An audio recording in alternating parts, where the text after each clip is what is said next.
Feliz encontro, Távola. Estamos aqui para fazer a nossa reunião, né, prometida.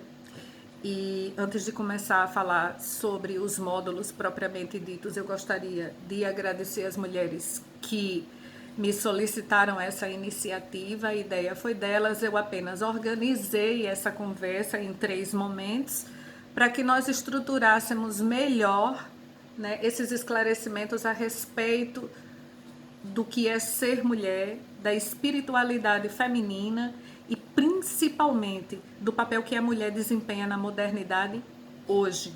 Né? Na realidade, essa nossa conversa gira em torno de um tema central que é a alquimia da alma feminina. Quem é essa mulher hoje? Por que que esta mulher hoje volta-se para dentro e quer fazer o caminho de volta para uma espiritualidade ancestral? Por que que ela está em busca dessa conexão? Por que é que de repente no mundo todo nós temos desde crianças até mulheres menopáusicas como eu, né, orgulhosas e ansiosas por envergar o termo bruxa, se no nosso passado não muito distante esse foi um caminho que trouxe tanta dor, tanta renegação, tanto sofrimento, tanta humilhação para as mulheres. Então é em torno disso que vai girar essas 3 conversas, que eu chamei de módulo, né? O módulo 1 vai ser basicamente referente à transição da época em que a deusa desapareceu da face da terra e Deus passou a ser homem. A segunda parte, né, que eu chamei de módulo 2, ele vai falar especificamente sobre essa questão da espiritualidade ancestral e por que que essa espiritualidade está chamando as mulheres de volta para casa, de volta ao olhar carinhoso para a terra, né, a essa necessidade de cura. E por fim, no módulo 3, nós vamos falar sobre como é que está o feminino hoje. Um feminino doente, esse feminino que parece estar cada vez mais linear e menos cíclico. E é muito importante que nós, mulheres, apelemos à nossa ciclicidade. Quando nós não estamos vivendo em ciclicidade, nós estamos fora do nosso estado natural. Então, esses 3 momentos vão tratar especificamente, né, dessas 3 áreas da alquimia feminina. E eu espero que muitas perguntas venham daí, que muitas dúvidas sejam solucionadas para que a gente faça outros, né? Então, quando Deus era mulher, um dia Deus foi mulher? Será? Claro que sim. As primeiras manifestações de divindade existentes na natureza, elas são comprovadas através de provas arqueológicas, representadas pela imagem de pequenas estatuetas, né, primitivas, feitas de materiais diversos, de madeira, de osso, de argila, mas todas elas retratavam mulheres. Então, a primeira figura a ser cultuada como divindade no mundo inteiro foram as mulheres. Se vocês não sabiam, ficam sabendo, né? Nós sempre fomos deusas. Mas o que foi que aconteceu com a deusa mãe? Por que foi que ela sumiu? Por que foi que de repente as mulheres pararam de ter essa relevância para o mundo, né? Isso tudo, na realidade, se tratou de uma troca de paradigma, de uma troca de filosofia. À medida que o patriarcado, e especialmente o patriarcado cristão, foi se dando conta que as mulheres, elas eram detentoras de um grande conhecimento, e quem tem conhecimento tem poder, né? Foi havendo um grande movimento de substituição e descredibilização do conhecimento e da vivência feminina no mundo inteiro. Para quê? Para que os homens tomassem os poderes e as mulheres fossem apenas complementares ao desenvolvimento deles, né? Então, todo um culto ligado à deusa mãe foi gradativamente sendo substituído ao culto do Deus homem, da figura masculina, né? E de repente nós passamos a ter um mundo onde as características ligadas essencialmente à alma da mulher, como a aceitação, né, a colaboração, a compreensão, o carinho, né, a paciência, fossem substituídas pela competitividade, pela exclusão, né, pela lei do mais forte, a famosa lei do mais forte, e infelizmente pela supremacia de um Deus que, apesar de ser masculino, conseguiu o intuito de ser onipresente, onipotente e único. Então, isso se tratou de um movimento estrutural, político e religioso que pouco a pouco, né, foi eliminando a face da deusa mãe da terra, foi colocando a mulher numa posição de complementariedade em relação à vida do homem, e esse culto ligado à natureza, ele passou a ser substituído pelo culto dos templos, né, onde as pessoas deveriam ouvir a palavra hegemônica e predominante de um Deus que era Senhor de exércitos, que era juiz, que era pai, que era rei, mas que acima de qualquer coisa era um homem. E a deusa? A deusa foi relegada ao esquecimento, foi substituída, foi ressignificada, e muitos dos seus cultos foram banidos, foram exterminados ou foram simplesmente enterrados, e os achados arqueológicos comprovam isso, em cavernas, em locais recônditos, onde somente muitos anos depois, através de alguns estudos específicos, peças foram recuperadas, imagens foram reinterpretadas, e se chegou à conclusão que muito antes do culto do Deus homem predominante, a deusa era mulher. E isso vale como reflexão, né? Vocês já pensaram sobre isso, eu tenho certeza. No mundo inteiro há muito mais deusas do que o Deus único. Já pararam para pensar por quê?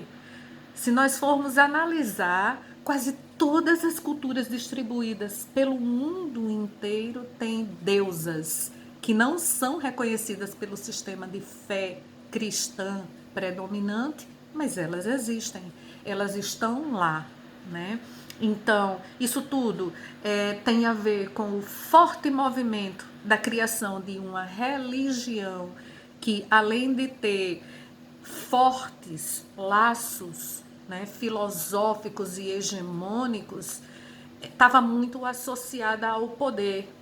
E esse poder, na época, precisava ser deslocado das mulheres para os homens. Por que as mulheres eram tão perigosas? Isso, na realidade, tem a ver, né, com a natureza mais primitiva da própria evolução dos primatas. Os homens eram os grandes caçadores, as mulheres ficavam em casa. E essas mulheres, em casa, né, na casinha delas, na caverninha delas, elas estavam juntas, aprenderam a cuidar umas das outras, exerciam tarefas em comunidade para se protegerem, cuidavam das crias, desenvolviam habilidades artísticas, pintavam nas paredes, e depois, como eram elas que estavam paradas e fixas numa localidade, foram elas que começaram a entrar em contato com a vegetação do entorno, né? No momento em que os clãs nômades se deslocavam, essas mulheres eram as mulheres que levavam as sementes, porque elas conheciam quais eram as sementes que geravam alimentos, que aliviavam as dores de um local para outro. Elas levavam essas sementinhas e elas começaram a cultivar. Na verdade, a mulher deu origem ao movimento da própria agricultura. Então, se essas mulheres conheciam as plantas, se elas conheciam as sementes, né, elas sabiam da natureza. Mas o mais importante disso tudo não era o fato dela conhecer, era o fato de não haver muita distinção entre a existência das mulheres e os fenômenos naturais. Porque nós mulheres até hoje reproduzimos a natureza no nosso ciclo mensal, né? Todos os meses o corpo da mulher nasce, né? Desenvolve-se, amadurece, morre, mas nessa morte se prepara para renascer.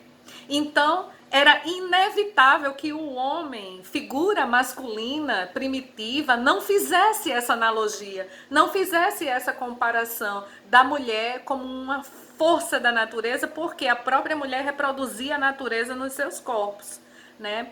Então, a própria deusa cultuada na antiguidade, ela tinha as 3 faces que representavam o próprio ciclo da vida. A deusa era a jovem, a deusa era a mãe e a deusa era a anciã, que se prepara para a escuridão, né, da morte, para depois voltar a renascer e iniciar todo um ciclo novamente. Se as mulheres tinham esse conhecimento e reproduziam a natureza na sua própria existência, as mulheres tinham poder. E quem queria assumir o poder, tanto estrutural como magístico, né, como político, precisava neutralizar a fonte.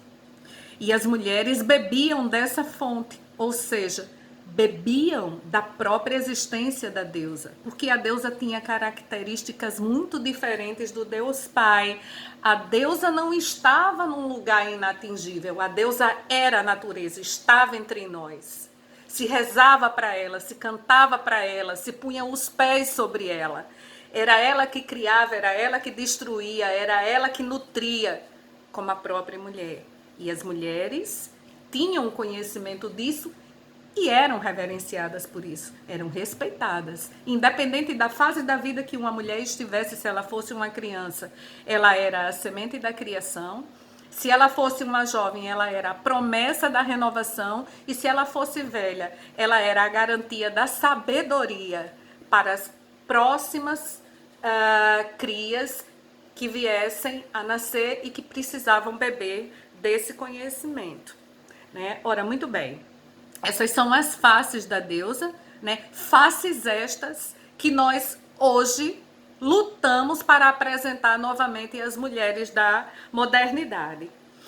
Mas a mulher, como refletia essas características da natureza, era normal que fossem associadas ao primeiro e mais importante calendário que sempre existiu no mundo, que foi o calendário lunar. A lua sempre esteve associada às características femininas, né? Quando houve a troca, por exemplo, da deusa lua, a primeira coisa que o outro sistema de crenças, o outro sistema de fé trouxe foi o culto ao deus sol, masculino, né? E o que aconteceu com a lua? A lua passou a ser relegada à noite, aos mistérios, aos lunáticos, aos perigosos, aos doentes mentais, e passou-se a associar a sincronia lunar da mulher à instabilidade, à loucura, né? Ao fato das mulheres serem perigosas, ao fato das mulheres fazerem coisas que na compreensão daqueles homens poderiam pôr as pessoas em perigo. Ou seja, as mulheres foram sendo cada vez mais estimuladas a deixarem as suas sincronias de lado, porque isso, segundo o pensamento predominante na época, era perigoso. E quando as mulheres foram gradativamente deixando de se tornar sincronizadas com a lua, elas foram perdendo a sua noção de sacralidade. Elas foram perdendo a sua noção de sagradas. Elas foram perdendo a conexão com o seu templo interior, que era o seu próprio coração, né? Não é invenção, não é imaginação, isso já é ciência, né? O campo magnético mais forte que você tem no corpo é o campo magnético emitido pelo coração. O seu coração, o coração humano, tem um agrupamento especial de aproximadamente 40 mil células, que tem uma estrutura anatomofisiológica semelhante aos neurônios existentes na mente.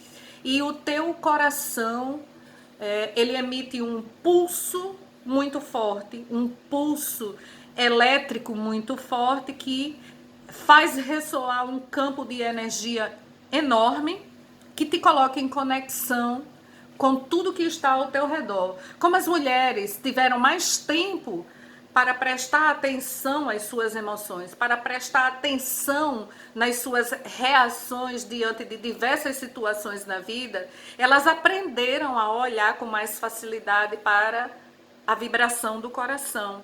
Né? Então, essa vibração do coração, ela torna as mulheres diferentes dos homens que centraram a sua energia na vibração da mente, que também emite um pulso elétrico. O pulso magnético do coração com o pulso elétrico da mente gera um campo de energia que parece até uma maçã, mas é um campo de ressonância que é a tua assinatura energética no mundo.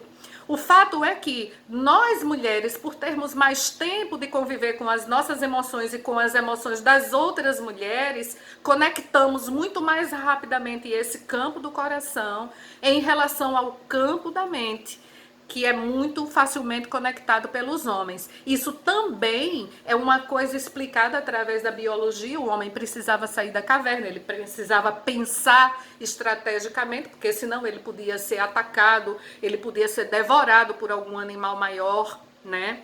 Ele precisava pensar em estratégia, ele precisava pensar em competição, em sobrevivência, porque existiam outros clãs ali para rivalizar com ele, mas as mulheres não. As mulheres estavam aglomeradas, as mulheres estavam associadas, as mulheres estavam unidas, abrigadas, protegidas em determinados locais e tinham tempo para fazer o tal do mergulho para dentro. As mulheres passavam muito tempo umas com as outras e com elas mesmas. Então entravam muito mais facilmente em contato com esse campo pessoal, esse campo do coração. Então as mulheres, elas tinham muito mais facilidade de analisar essa frequência.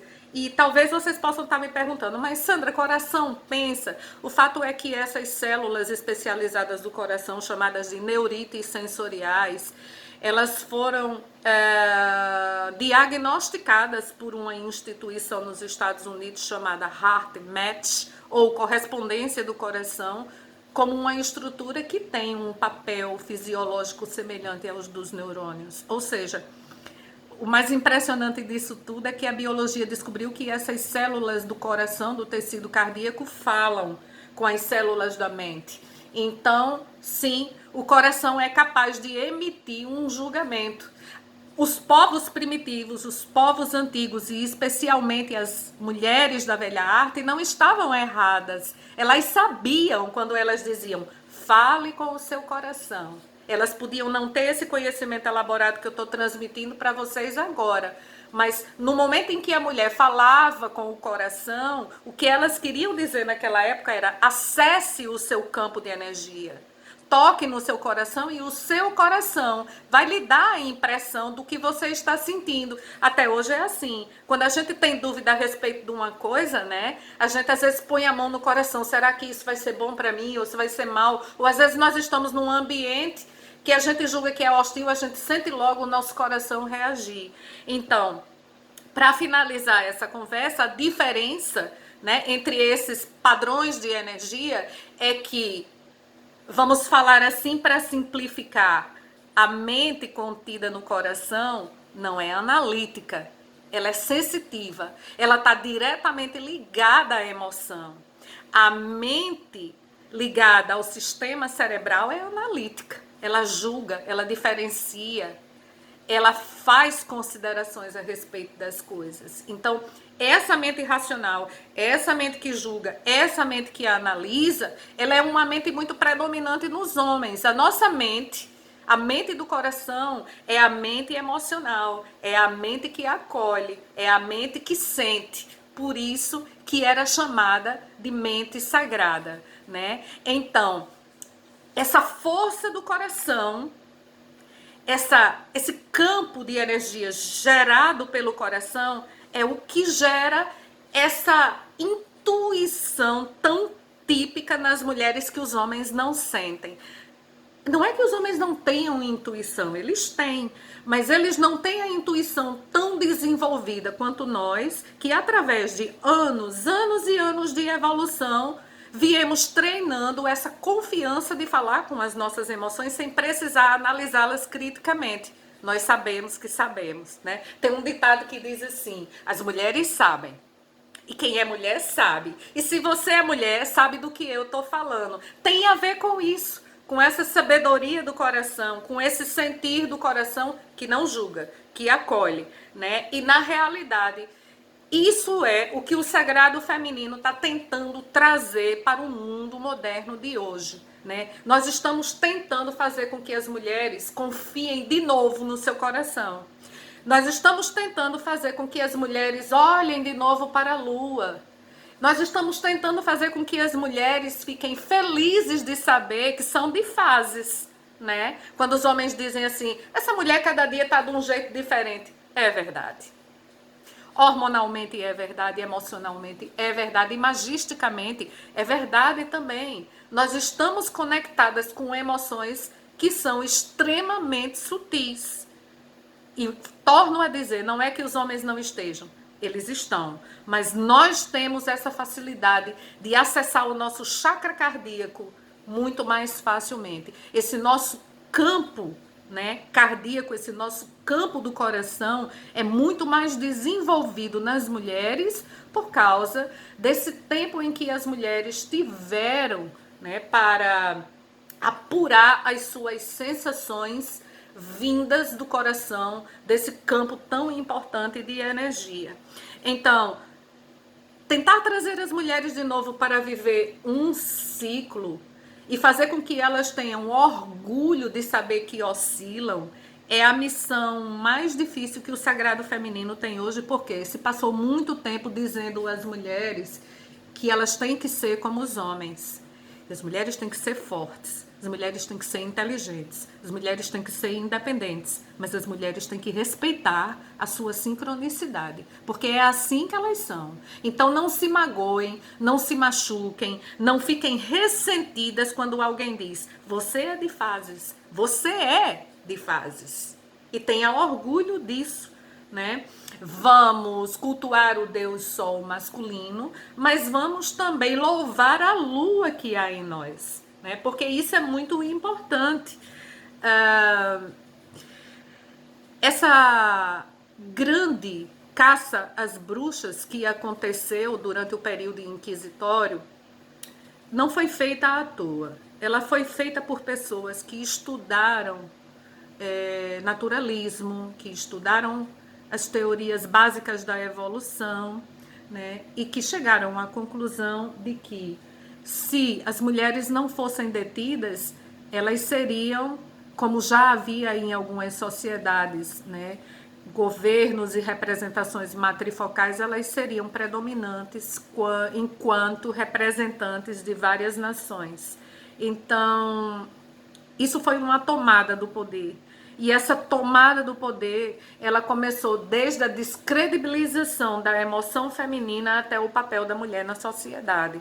Então, é sobre isso que o sagrado quer falar agora, né? Não se trata de agir como um homem, competir como um homem, viver como um homem. Não, viver como uma mulher forte, viver como uma mulher que sabe, viver como uma mulher que tem conhecimento, mas viver como mulher, respeitando os seus ciclos, respeitando as suas características emocionais, porque isso absolutamente não te faz mais fraca, né? Te faz especial, e levando todas essas mulheres a sentirem de novo o prazer, a felicidade e o orgulho de pertencerem a um gênero tão especial, a um gênero de divindade, né? Porque nós somos divinas, não apenas porque geramos vidas. Existem muitas mulheres que não procriaram, mas mesmo estas mulheres que não geraram vida, elas abriram um caminho incrível de criatividade e de possibilidades para que outras mulheres chegassem até aqui. Né? Não vamos somente também reduzir o papel da mulher a uma dona de casa, né? A uma representante do lar ou a mãe de uma criança. todas as mulheres, em todos os papéis, são importantes. Desde a dona de casa, que está lá estruturando o lar dela, para que a família dela tenha condições de crescer, até a mulher que está trabalhando em experimentos científicos rebuscados, procurando soluções e alternativas de salvar o planeta. São mulheres e, como tal, merecem ser respeitadas pela ciclicidade que têm e pelo conhecimento que possuem. Mas eu te espero amanhã para a segunda parte dessa conversa. Vamos ficando por aqui. Bom retorno. Minha tábua, encantada. A gente se vê. Beijo a todas as flores do Jardim da Deusa.